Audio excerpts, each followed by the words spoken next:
নমস্কার, আমি বন্দনা। আমার কিচেনে আপনাদের সবাইকে স্বাগত জানাই। আবারও এসে হাজির হয়েছি হাঁসের ডিমের একটি রেসিপি নিয়ে। আজকের রেসিপি হাঁসের ডিমের ঝোল। হাঁসের ডিমের ঝোল তৈরি করার জন্য এখানে আমি 4 পিস হাঁসের ডিম নিয়েছি। ডিম আমি বয়েল করে নিয়েছি। গ্যাসের ফ্লেমটা বন্ধ করে দেব, ঠান্ডা করে নেব, তারপর খোসা ছাড়িয়ে নেব।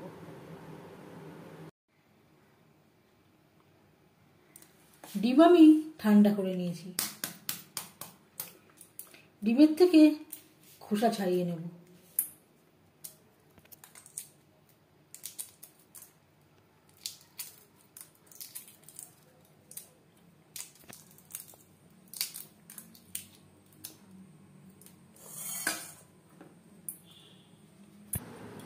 ডিম আমি খোসা ছাড়িয়ে নিয়েছি। এভাবে একটু চিড়ে নেব।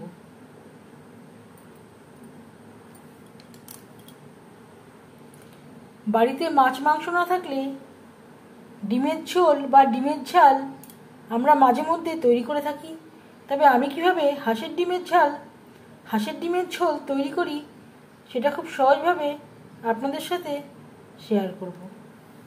এভাবে একটু প্রত্যেকটা ডিম তেল মশলা ঢোকার জন্য চিড়ে নেব।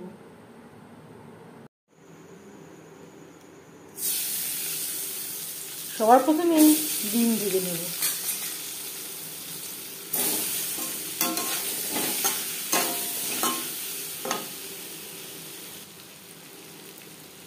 দু চামচ সরষের তেল গরম করে নিয়েছি। তাতে অ্যাড করেছিলাম সামান্য পরিমাণে হলুদের গুঁড়ো, আর দিয়ে দেব লবণ।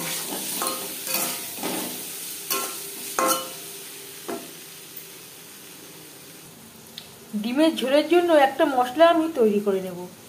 এখানে নিয়েছি রসুন, স্বাদ অনুযায়ী কাঁচা লঙ্কা, আদা, একটা পেঁয়াজ, একটা টমেটো। এর একটা পেস্ট তৈরি করে নেব।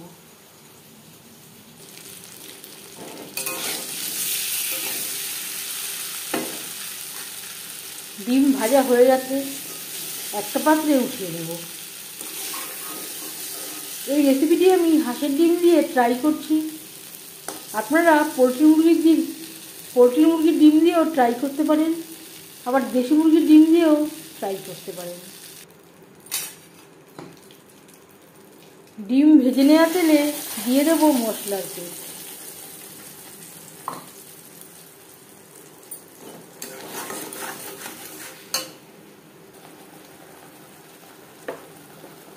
আর লাগছে পরিমাণ মতো হলুদের গুঁড়ো,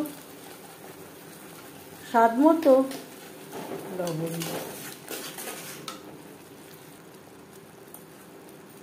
আর লাগছে 1 চামচের মতো লাল লঙ্কা বাটা। মশলা ধোয়া জল।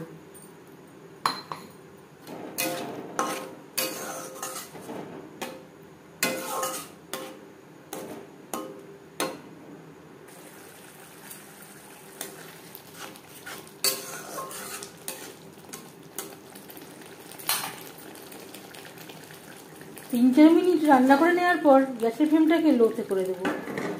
ঢাকনা চাপা দিয়ে আরও 4-5 মিনিট রান্না করব। মশলা থেকে যখন তেল বেরোতে শুরু করে দেবে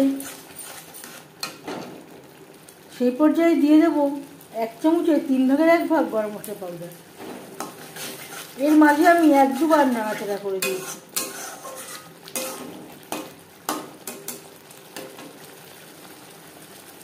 এক 2 মিনিট রান্না করে নেওয়ার পর দিয়ে দেব জল।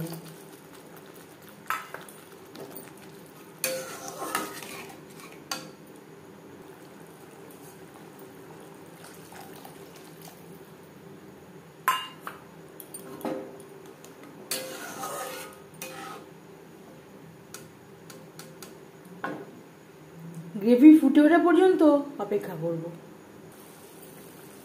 আমি আর জিরে বা ধনের গুঁড়ো অ্যাড করলাম না। আপনারা চাইলে জিরে ও ধনের গুঁড়ো অ্যাড করতে পারেন। 3-4 মিনিট গ্রেভি ফুটিয়ে নেওয়ার পর দিয়ে দেবো ভেজে রাখা ডিম। গ্রেভির সাথে ডিম আরও 4-5 মিনিট রান্না করব।